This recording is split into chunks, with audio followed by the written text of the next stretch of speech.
का था। एक साहूकार था जिसके 7 बेटे थे, 7 बहुएं, एक बेटी थी। दिवाली से पहले कार्तिक वधी अष्टमी को 7 बहुएं अपनी इकलौती ननद के साथ जंगल में खदान में मिट्टी खोद रही थी। वही स्याहू की मान थी।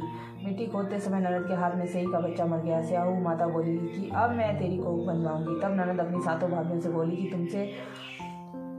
तुम में से मेरे बदले में कोई अपनी कोख बंधवा लो। सब भाभियों ने अपनी कोख बंधवाने से इनकार कर दिया। किंतु छोटी भाभी सोचने लगी कि यदि मैं कोख नहीं बंधवाऊंगी तो सासू जी नाराज हो जाएंगी। ऐसे विचार कर ननद के बदले छोटी भाभी ने अपनी कोख बंधवा ली। इसके बाद जब इसके जो लड़का होता वह 7 दिन बाद मर जाता था। एक दिन उसने पंडित को बुलाकर पूछा, मेरी संतान 7वें दिन क्यों मर जाती है?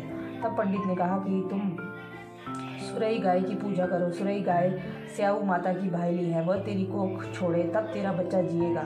इसके बाद वह बहू प्रातः काल उठकर चुपचाप सुरई गाय के नीचे सफाई आदि कर जाती। गौ माता खूब तड़के उठी, क्या देखती है, एक साहूकार की बेटे की बहू उसके नीचे सफाई कर रही है। गौ माता उससे बोली, क्या मांगती है? तब साहूकार की बहू बोली कि स्याहू माता तुम्हारी भाईली है, उसने मेरी कोख बांधी है, सो मेरी कोख खुलवा दो। तब गौ माता समुद्र पार अपनी भाईली के पास उसको लेकर चली गई। रास्ते में कड़ी धूप थी, सो वे दोनों एक पेड़ के नीचे बैठ गई। थोड़ी देर में एक सांप आया और इसी पेड़ पर गरुड़ पंखनी का बच्चा था, उसको डसने लगा। तब साहूकार की बहू ने सांप मारकर ढाल के नीचे दबा दिया और बच्चों को बचा लिया। थोड़ी देर में गरुड़ पंखनी आई तो वहाँ खून पड़ा देखकर साहूकार की बहू को चोंच मारने लगी। तब साहूकारनी बोली कि मैंने तेरे बच्चे को नहीं मारा, बल्कि सांप तेरे बच्चे को डसने आया था और मैंने तो उससे तेरे बच्चे की रक्षा की है। यह सुनकर गरुड़ पंखनी बोली कि तू क्या मांगती है? वह बोली, 7 समुद्र पार स्याहू माता रहती है, मुझे उनके पास पहुँचा दो। तब गरुड़ पंखनी ने दोनों को अपनी पीठ पर बैठाकर स्याहू माता के पास पहुँचा दिया।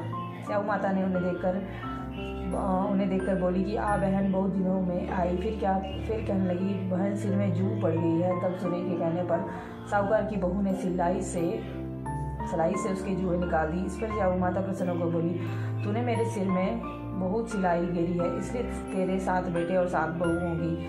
वो बोली, मेरे तो एक बेटा भी नहीं है, 7 बेटे कहाँ से होंगे? स्याहू माता बोली, क्यों, क्या बात है? तब बोली, मुझे वचन दे तो बताऊँ। स्याहू माता बोली, वचन दिया, वचन से फिरूंगी तो धोबी के कुंड पर कंकरी हूँ। तब स्याहू की बहू बोली, मेरी कोख तो तुम्हारे पास बंद पड़ी है। यह सुन स्याहू माता बोली कि तूने मुझे बहुत ठग लिया, मैं तेरी कोख खोलती तो नहीं, परंतु अब खोलनी पड़ेगी। जा, तेरे घर 7 बेटे और 7 बहुएं मिलेंगी, तू जाकर उजमन करियो, 7 अहोई बनाकर 7 कढ़ाई करियो। वह लौटकर घर आई तो देखा 7 बेटा बहुएं हैं। वह खुश हो गई। उसने 7 अहोई बनाई, 7 उजमन किए, 7 कढ़ाई की। और दिवाली के दिन जेठानी आपस में कहने लगी कि जल्दी जल्दी धोख पूजा कर लो, कहीं छोटे बच्चों को याद कर रोने लगे। थोड़ी देर में उन्होंने अपने बच्चों से कहा, अपनी चाची के घर जाकर देख कर आओ कि आज वह अभी तक रोई क्यों नहीं। बच्चों ने जाकर कहा कि चाची तो कुछ मान रही है, खूब उजमन हो रहा है। यह सुनते ही जेठानी दौड़ पड़ी, दौड़ी घर आई और जाकर कहने लगी कि तूने कोख कैसे छुड़ाई? वह बोली, तुमने तो कोख बंधाई नहीं, मैंने कोख बंधा ली थी। अब स्याहू माता ने कृपा करके मेरी कोख खोल दी है। स्याहू माता ने जिस प्रकार साहूकार की बहू की कोख को खोला है, उसी प्रकार हमारी खोलियो। कहने वाले और सुनने वाले को और परिवार की कोख खोलियो। स्याहू माता।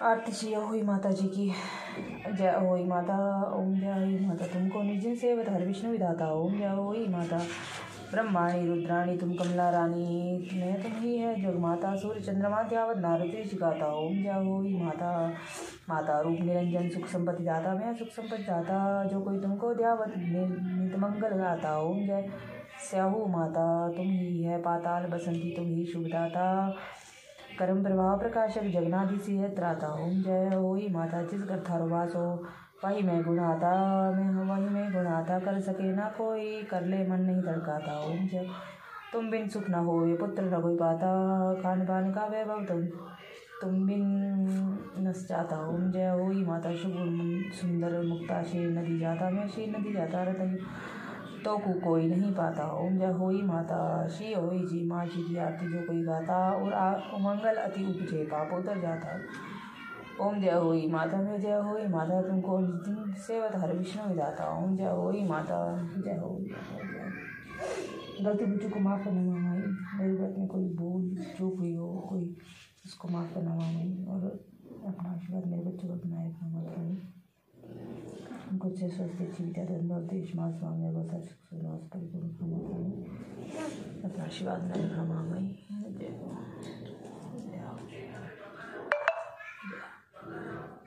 जय हो अम्बी माता, जय हो अम्बी माता, जय हो जय हो जय हो जय हो माता, जय हो माता, जय हो